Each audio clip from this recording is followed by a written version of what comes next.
Thank you, Carly. Well, I hope that you feel refreshed already. God is so good. Like I said earlier, he's in the details. And I didn't know what Carly was going to speak about last night, but I knew that it was going to be good and it was going to go right in line because God is in the details. And when you just lean on him, right, and you just trust him, first of all, he gives you peace, right? You're going to have this amazing peace when you're right walking with him and following him and obedient to him. And it was so cool that Carly brought up our stuff, our junk, and that stuff and gave us an opportunity to get free of that. And I hope you did. And Jody wasn't real thrilled with the one word "in" that God gave her. But that was so powerful.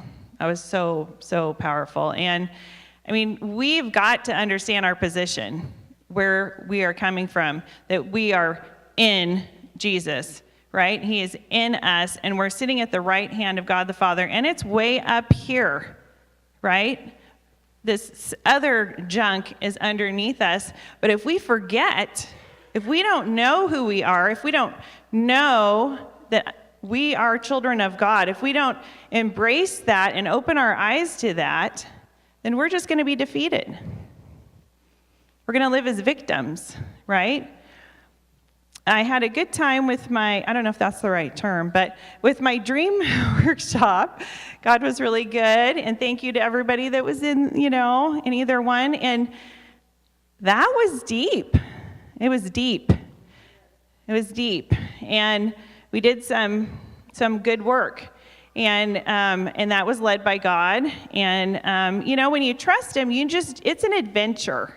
It is just an adventure. You don't know where he's going to take you, but it's going to be good. And Carly talked about that, right? When you just kind of say yes, it's going to be really good. So in Jesus in us, I'm a child of God. I cleaned out my stuff. Now, if you've missed any part of that and haven't done that first step or gotten and grasped the second step, I hope that you catch up. And if you haven't, that's okay. God will keep drawing, pulling you and pursuing you and all those things. But you really kind of need to be dealing with those things to get to this next part. So for me, I'm like, hey, God, I want a word, You gave Jody a word. I want a word. So he gave me a word, and he's got a sense of humor and everything, but he kind of baby steps me sometimes. But it was power. And I'm like, hey, I like that. And yeah, really like that. So that was it. I thought, okay, that sounds really fun. And then that was it. And I'm like, okay, yeah, what else, God? What else do you want? And then he said, ta-dum. And by the way, it's usually in those early morning hours. I think that's the best time I listen, when I'm just like, And he just starts flooding me, and I have my phone by the bed, because then I'm like, I think this was important. I better put it down, or I'm not going to remember it later. So that's what I do. But he said, okay, it's the power of love. And I was like, oh. And then he said, and I want you to talk about the Samaritan woman at the well. And I'm like, okay. So I was actually just in Israel, late November and early December. Has anybody else been to Israel? Oh, Jody has. Nobody over here? Yep. Oh, there you are. Yay. Some more in the back. Yeah. I totally recommend it, you guys. Oh, my word, it was so amazing. Okay, so for those of you, I'm sure you can Google stuff anyway. You can check this out. But Samaria was between Galilee, or is between, but Galilee and was Judea, now Jerusalem. But it's this straight shot, okay, like this, straight shot. And because of the really poor relationship back in this story, that really bad relationship between the Samaritans and the Jews, they had a lot of disagreements about religion. I'm sure you guys have never heard of anything like that today. But they had a lot of disagreements, okay? So, and the Jews did burn down this worship deal, that the Samaritans had. They didn't like that. People usually don't like things like that, but it was not good. And so the Jews would go it was a long way around so that they didn't have to, see them, deal with them that whole bit. Another part about the Samaritans that was kind of interesting is the Babylonians had grabbed people. They took all the good people, all the people that, they'd want around them, that kind of thing, and they left the not as desirables. Do we do that sometimes in society? Like, Okay, so that happened. And so the people that were in Samaria were the, not the favorite people. And so they kind of mixed with some other people coming in, and they had their religious ideas. And these guys kind of had some of that stuff from the Jews. And anyway, it all melted in, and you're like, the many paths to peace. You've heard those things, right? So the Jews are like, no, it's this thing. And they're like, oh, it's all these things. And yeah, we believe we'll add your God in too. But anyway, a lot of problems like we have today, right? We have a lot of problems today. Well, and another thing about that time is if you were in public, the man did not even talk to his wife in public or his sister or anything like that. So it's highly unusual. Okay, so the Jews aren't going to go through Samaria. And certainly a man is not going to talk to a woman. Okay, so that was really odd. But have you ever noticed that Jesus did weird things? He's our example. Okay, that's kind of awkward. He's calling us to awkward things sometimes, right, in society. Okay, so I do want to read this verse about love, because really we're going to be talking about love here. So 1 John 4:7-9, Beloved, let us love one another, for love is from God, and everyone who loves is born of God and knows God. The one who does not love does not know God, for God is love. It's not something we can really fake, you're either going to love people or you're not, right? And what I found in some of my jobs and really just everyday life, there's a lot of people that don't even like themselves, much less love themselves. So if they don't love themselves, how are they possibly going to love anyone else, right? Right? And that's where all that other stuff we talked about before, the dealing with your stuff and the realizing who you are and who God is and all those things are so important, because sometimes we believe lies about ourselves. And sometimes, part of us wants to do these things and part of us doesn't, and part of us is mad at the other part of us. And that sounds all nutty, but hey, I'm a counselor. And I'm a social worker, and I talk to people a lot. And that is very common. It's like, I feel like you're at war with yourself. And, it's very common, and we can find that we can do that. So, all those things. So how do we love?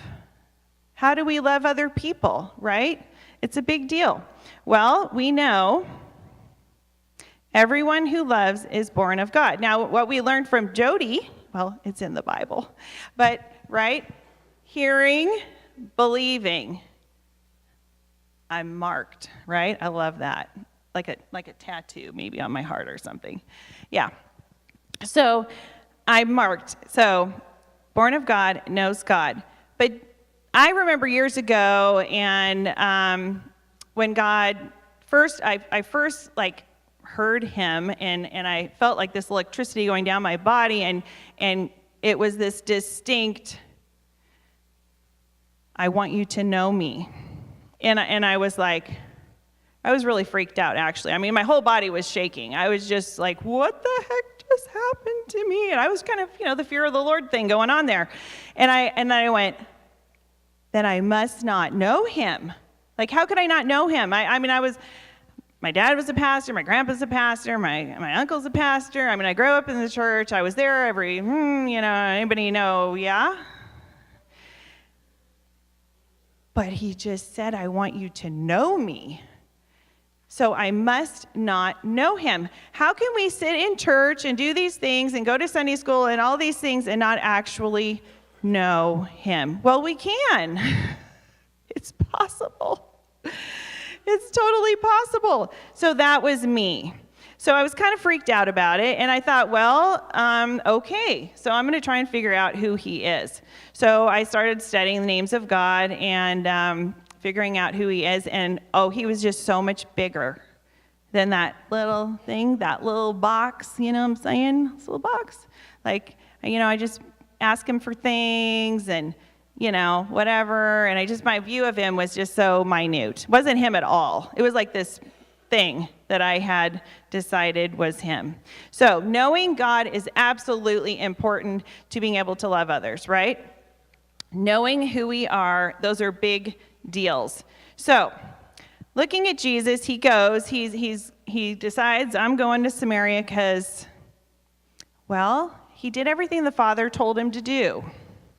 So if he did everything the Father told him to do, and he's our example, then if God is telling us to do something, should we do it? Do we always? What's keeping us from doing it?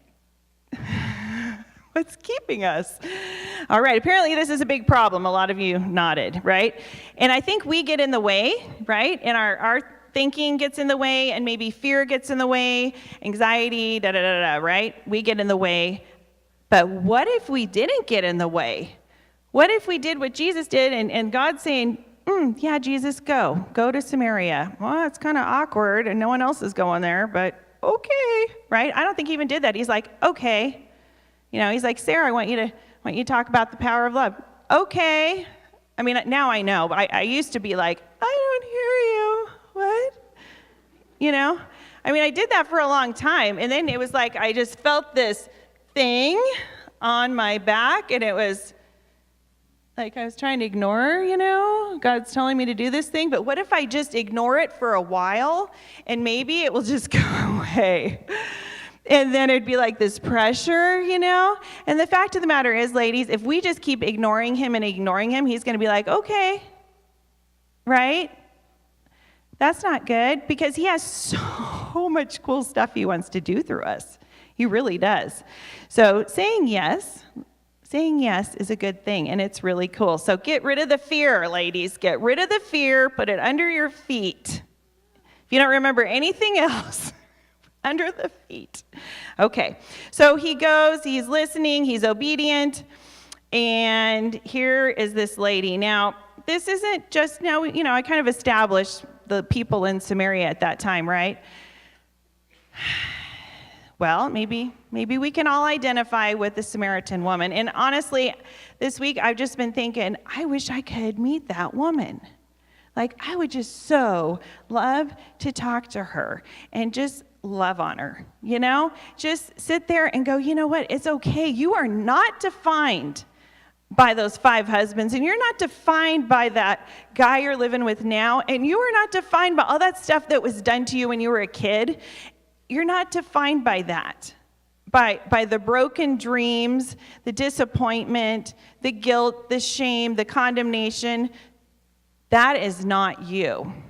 I mean, I would love to talk to her. I would just love to love on her. Anyway, sorry, I'm getting distracted back there. Anyway, so here he is, and he is going to recognize her. And this is what I love about Jesus, is that he sees us, he acknowledges us, and he values and respects. Are we doing that, when we're talking to people? And maybe sometimes we're in a hurry, or, I wish you just stop talking to me. I've got all these things to do. How are you doing? Great, right? Or, they don't really care. I'm not going to tell them. They don't really care anyway. And sure enough, okay, bye. Right? How many times do we do that? How many times did we miss an opportunity? And I'll tell you what, I my little home health thing, and I go into these people's houses, and I may see them once, maybe twice, whatever. But and it's like life. Okay, you may run into this person one time. This might be your waitress. This may be whoever, right? You may only get this one opportunity. And if God says, I want you to say this right now, if you don't do it, you could have just missed out on a huge blessing, and that person could have had a huge blessing. So I'm going to tell you a really weird story. I told it to my prayer meeting people last Wednesday, but I don't know, God does things. And in my workshop, we talked about gifts, and he gives us different gifts, okay? And sometimes we have to figure out what to do with those gifts, okay? We don't always know. We got to get better at it or whatever. But he's been doing this thing, and he's been showing me how he sees people. Like, he gives me a picture of how he sees them, and it's good. It's good. It's really good. So I'm visiting this person, this guy I've never met before, and, he's in a bad way. Had a lifetime of addiction and made a lot of really bad choices, and he looks pretty rough. So I'm sitting there, and God shows me this picture of this surfer guy, this young, active surfer guy in California, and I said, I don't know why you show me that. It's kind of random. And I'm like, I see you as, and he's missing teeth and, rough. And I said, I see you as this surfer guy in California on the beach, maybe San Diego. And he goes, and he said, that's weird. And he said, I was a surfer, but it wasn't San Diego. It was California, though. And he's like freaked out by me right now, doesn't know what to do with me. I was like, that was super cool, God. I don't know. I don't have to understand it, right? And that's the thing, though. When you're following God, you don't have to figure it out. You don't have to know everything. And I think, I'm just going to say in general for ladies, I don't know, I'm generalizing here, but who likes to feel like they're in control? All right. So it's going against that when we say yes to God. Right? Because we're not in control. We don't know what's going to happen next. What's going to happen when I tell him this surfer guy story is going to be like, you are a freaking weirdo, and I don't really care. I don't really care. He was freaked out. It's okay. But you know what? God saw him, and he didn't look like I saw him, that day. He was this healthy guy. And, God looks at us, and he sees us in amazing ways, if we can just embrace that. So, going back to the lady that I wish I could talk to. All right, being obedient. So, Jesus, asked her for a drink, which that he does these little basic things. Now, he did break cultural rules, right? Because you're not supposed to talk to women and all of that. That was naughty. He did that kind of stuff because that wasn't, he was going off of what God told him first. That was his priority. And, she's like, what are you doing, right? And he draws her to the deeper thing. If you knew the gift of God and who it is who says to you, give me a drink, you would have asked him and he would have given you living water. Now, living water actually at that time meant these bubbling springs. And I got to see some of those. It was pretty cool. Like there'd be nothingness and then cool, bubbling springs, And so, hey, this is a woman who's had a hard life. And another part about her is most women went in groups in the morning when it was cooler to go get their water. She was by herself, and she was like around noon. Like she really didn't even fit in with the women, okay? So here she is. She's feeling pretty cruddy about herself. Here's this guy talking to her, and it like, oh, you know where a spring is? That would make my life easier. I don't have to do this whole well thing. This is cool. Yeah, I'd like to make my life a little easier, right? Well, there's a deeper meaning. And all my dream people, there's a deeper meaning, right? Sometimes we have to look deeper. So she's looking at the basic, what she sees, right? And he's drawing her to the deeper thing because he loves her. And he wants the best for her, just like he wants for us, right? And he is just showing her love. He is showing her love, which doesn't even make sense. None of it makes sense, and it doesn't have to make sense to us. But what is so cool, as he's loving on her, showing her the deeper thing, and then he says, not, hey, were you a surfer guy, or whatever? He says, I know you've had these husbands, right? I see it. I see the pain. I see all of this. I'm not disgusted by you. I'm not. I'm sitting here, I'm talking to you, and I'm telling you about an amazing gift from me, how I'm loving on you. Wow. Like, how do we love people? Do we love people like that? And go, you know what? I've got this gift, I got rid of my gunk, and I'm in Jesus, and he's in me, and it's really great, and I can live from this place of up here and not down here, and all of these great things. And are we sharing it? Are we? Are we living in it? Are we living in what he's already given us and fully embracing it? Okay, so he sits there, he looks at her, he loves on her, he's not judging her, right? He's acknowledging, I see who you are, and it's okay. That is love. So what God told me is love unlocks the door. And I want you, if you're going to write anything down, write down that. Love unlocks the door. And I see this over and over and over again because I meet people after people after people, and I got to win them over in an hour so I can help them, okay?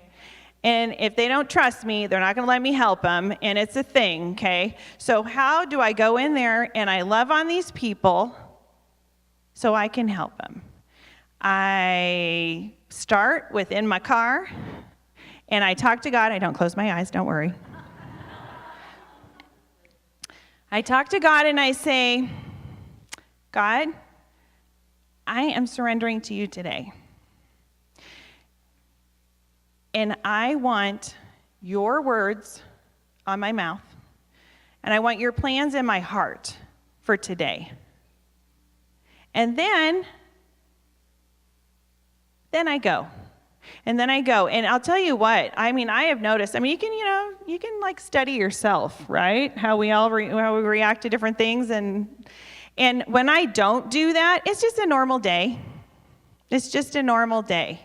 But when I purposely, and I want you to understand the power of our choices, the power of our words, the power of our thoughts, because you do have power in that. Okay? And you have choices. And so if I am being intentional about surrendering, and God's kingdom is upside down, right? Surrendering, the last is first is last. And it's an upside down kingdom, right? And when we praise God and we call out to him, he draws near to us. There's a whole give and take thing going on there. Anyway, When I do that, crazy stuff happens. Surfer guy story happened that day. I had another one. This lady was having severe panic attacks, couldn't sleep at night. She's just freaking out. She's a caregiver for her mother. It wasn't a good situation. And I'm like, okay, I mean, I could do my job and leave this woman in this horrible condition, but Jesus in me loves her. I don't even know her, and I can't leave her like this. So I show her love. I help her get off of that severe anxiety and come down to a place of rest. I give this woman a big hug, and she was great. She was just great. She was so happy. It was like a whole different person before I left that house. Okay? But the power of love, and love unlocks the door. If you sit there and you approach somebody from that place of surrender, okay? This isn't about you and how am I going to possibly love people? I can't. I'm just so tired. Okay? It's not about you coming up with love. It's about you filling up with his love because of your surrender, and it is just going to come out. You can't even stop yourself. I mean, I really can't. This is my daughter laughing. Oh, it's so true. So I get really crazy stories, and because, I mean, nobody's more surprised than me. And it's so fun. It's so fun to see somebody's face transformed when they give up fear, you know, and when they realize they're not alone, and when they have somebody who actually acknowledges their pain. And I see you. I see that this is a horrible situation, and I am so sorry that you're there. So Jesus acknowledged her, right? And what's so cool, though, you guys, what is so cool, because we are the Samaritan woman, okay? What's so cool is after this whole exchange, okay, where he's talking about the living water and you know, you're never going to thirst again. He's drawn her to the deeper things. He's loving her right where she's at. She feels loved, right? She's seen, she's loved. And what does that do to her? It totally changes everything. And she sees this is the guy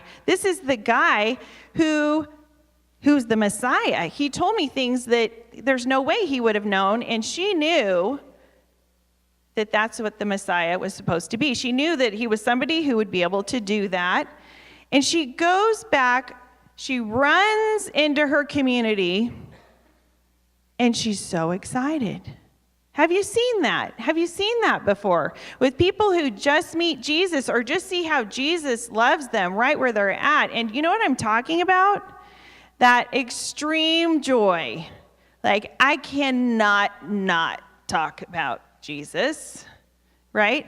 So she goes into her community, and what happens? She's telling all these guys, hey, you know, he knew about my husbands, and she doesn't even care. She doesn't even care if they know how many husbands she had and all that. She doesn't even care because she's accepted and she's loved, and she's so excited. This guy, he knew this stuff about me, and so they run over and they believed her because she was so excited. Okay, they believed her because she was so excited. So they go, they talk to Jesus, and then they get to experience it themselves.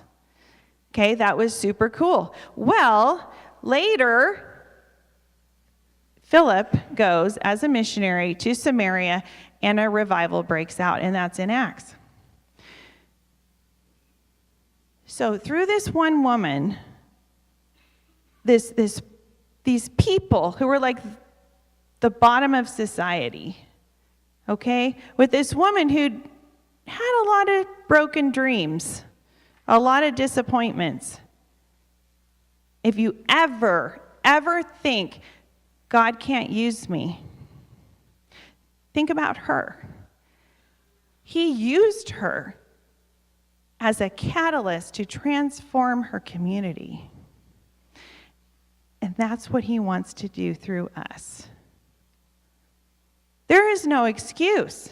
There's just no excuse. If we're not doing that, if we're not surrendering, if we're not allowing his love to just fill us up and pour out, I mean, it would transform our communities. If all of you ladies go back, you surrender, you listen, you're obedient, you don't have to figure it out because he's going to tell you, go talk to that one. This is what I want you to say. I mean, you don't even need to figure it out. It's really the most peaceful place to be. It really is. I used to think, okay, God, well, this is that controlling thing. You know, what's next? Well, I don't know what's next. I need to know what's next. You know, and that was not a good place to be. And then I figured, oh, I don't need to know. I don't need to know. I really don't need to know what happens later today. I just need to be a good listener. And then be a good obeyer. And it's going to be amazing. It's going to be amazing. I might have another surfer guy story, but it'll even be better, I'm sure. So, you know, I mean, it's just going to be amazing when we listen. So what I want us to do is thinking of you, each of you separately. Think how many cities are represented here. I think it's quite a few cities represented here. So what God told me he wants us to do, because I'm just going to go with him, right? So what he told me he wants us to do is he wants us to get into groups and he wants us to pray over each other's cities. And if there's something that you haven't done that first part Carly talked about, you still got stuff in the way, or you just haven't gotten your identity right or figured out who he is and you need a little help with that, ask the ladies to pray over you. You know, it's okay. It's okay. Let's push past that. It's okay because you ladies, full of love, going and sharing that with other people who share it with other people, right? And there's going to be a revival. Wow. Yeah. Woo. So there's really no excuse. There's really no excuse if I'm not loving the person next to me, right? There just isn't. There just isn't. Because God in us in God, right? He is love, right? And if you're not sure who he is yet, get to know him. Okay? All right, so I want us to break up into groups of like about 4 or 5 and pray over each other's cities, pray for each other, whatever God leads you to do. Okay? Go ahead.